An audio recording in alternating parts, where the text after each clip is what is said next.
Hi guys, welcome to my channel. Today we'll be looking at resolution of forces. Resolution of force. In my previous video, we talked about resultant forces.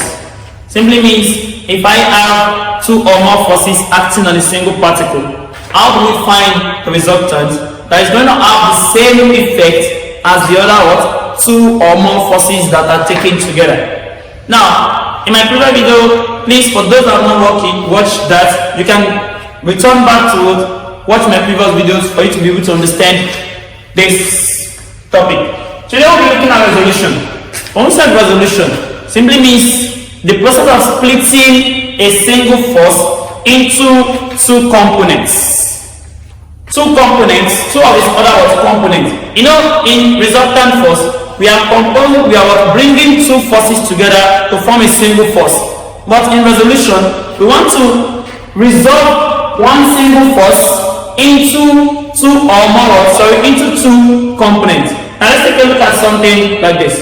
In this case, we are going to be considering that each of these components are lying at an angle of 90 degrees to each other. Let's take it one by one. And so I have a force. If I have something of this kind, that means I have a diagram like this, such that we have two or more concurrent coplanar forces that are acting on it.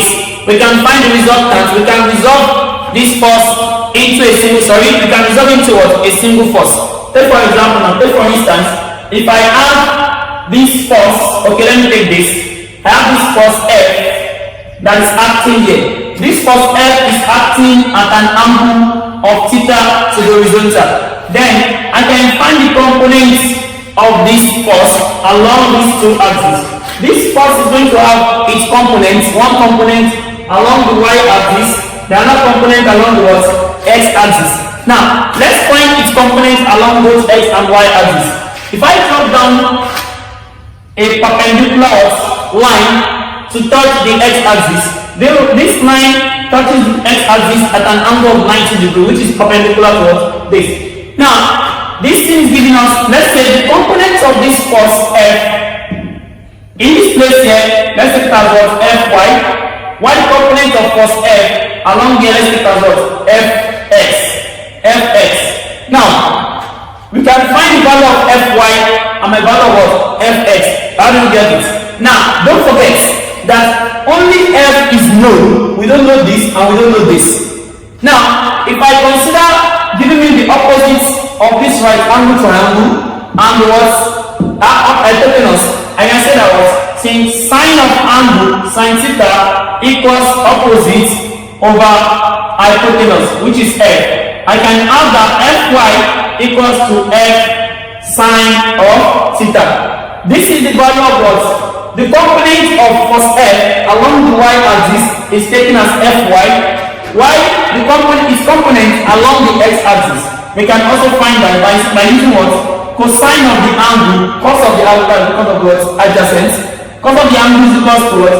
Adjacent Fs over hypotenuse, which is F. Whereby my Fs should be equals to F cos of angle. That means here should be equals to what? F cos theta, while here should be equals to what? F sine theta. Now, these two forces Fy and Fs are known as what? A resolved force. Now, why known as well? Because we resolve them from a single force F. Now, if we now have a system of force that are acting on a single particle, let's say that what? A system of a coplanar concurrent force. If you have a system of coplanar concurrent force, how do we find the resultant of these forces? To get the resultant of this force, we can resolve each of this system of forces into a rectangular coordinate coordinate system. Simply means we can resolve them into the y and the s component. That means their components should be in terms of what the y and the s component. How do we do that? Take a look at this.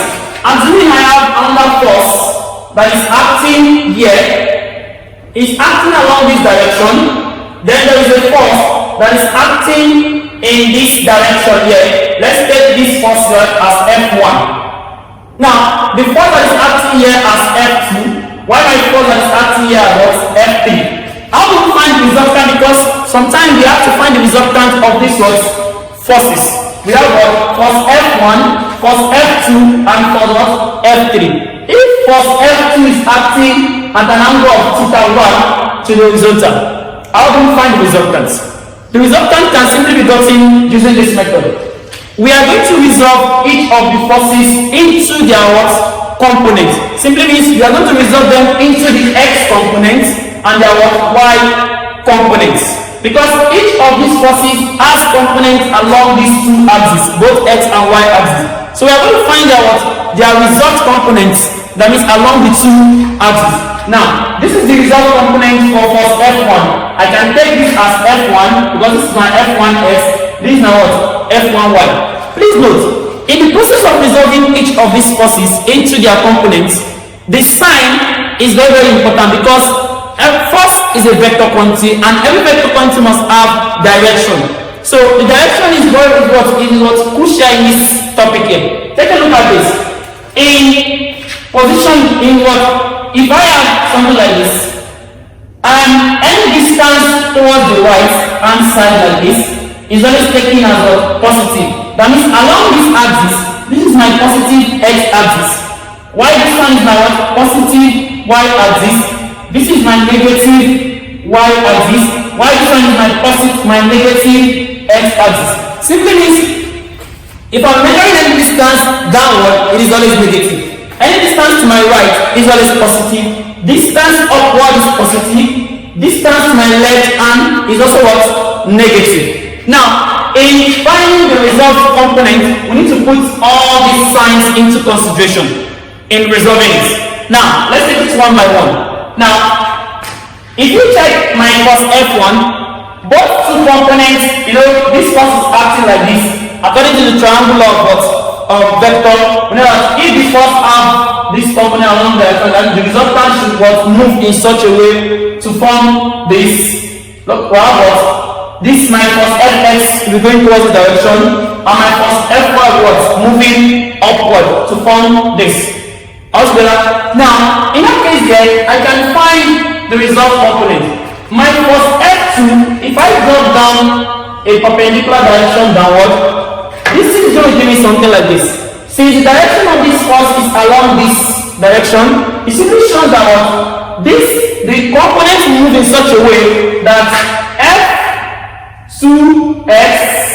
F2x will be going like this, while F2y will be moving upward. Now, in this case here, F2x is moving along the negative direction. That means F2x should be what? Negative. Also, F2y is moving along the positive direction. F2y should be what? Positive. Now, let's resolve it. What will be my F2x? If here is theta 1, sorry, then my F2x, the resultant component, that means if I want to find my F2x, considering this and the what? Resultant. This is a rectangle triangle. Now, if this is a rectangle triangle, I can either consider this and this together, such that we are having cosine of theta 1 equals to adjacent minus F2x over hypotenuse, which is my F. In such a case, I can easily find out my F minus F2x equals to F cos theta 1, such that my F2x should be equals to minus F cos theta 1. This is the result component of what? Along the x direction.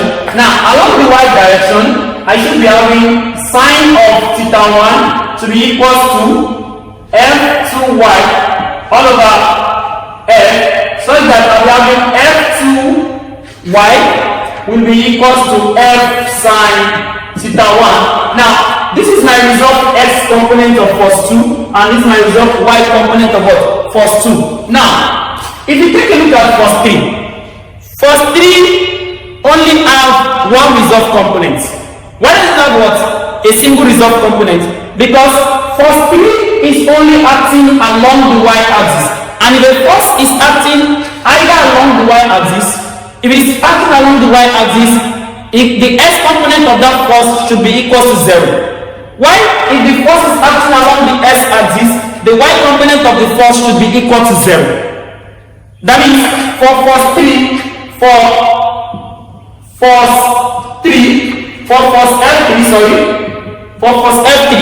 I should be having my F3s to be equal to 0. Why? Because force F3 is on the y-axis. That means I will only have my force F3y, which will be equal to, since the force F3 on the y-axis is acting downward, which is along the negative y direction, I should be having my force F3 to be equal to minus force F3. Why is it minus force F3? Because physically we don't have any angle. Not that we don't have angle. If I find the what, it's only along the vertical, and along the vertical I can have a sine of 90. That means the angle it makes is equal to 90 degrees. Now, if the angle is 90, I can just say sine of 90 is 1, whereby this thing is going to give F3y is equal to minus F3. That means my force F3 along the y-axis is equal to what? Negative of F3. Y along the x-axis is equal to 0. Now, we've gotten different components of this force, whereby this is my force F1y, my force F1x, my force F2x, and my force F2y. Then, from here, I can easily calculate for the resultants. What is the resultant? That means, find the summation of my force, find the function of the forces along the x direction and the summation of the forces along the y direction. Now, the summation of the forces along the x direction is given as, taking my force F1, F1s is equal to F1 cos theta, F1 cos theta, my F2s is equal to minus F2 cos theta 1, so this is my F2, sorry, this is my F2. So, it's equal to what? My F2 cos theta 1. Then, for force 3, my F3s is equal to 0. I don't need to include it to it. Now, the summation of the force the summation of the forces along the y-axis should be equal to my F1y equals to F sine theta, or let's take it as F1 sine theta. Then my F2y along here, I have positive plus F2 sine theta 1 plus F2 sine theta 1. Then my F3y, which is equal to what? Minus F3. Now, this is the what? Resultant of the forces along the x-axis and the resultant force along what? Y-axis. Then we can find the total resultants. The total resultant force should be equal to what?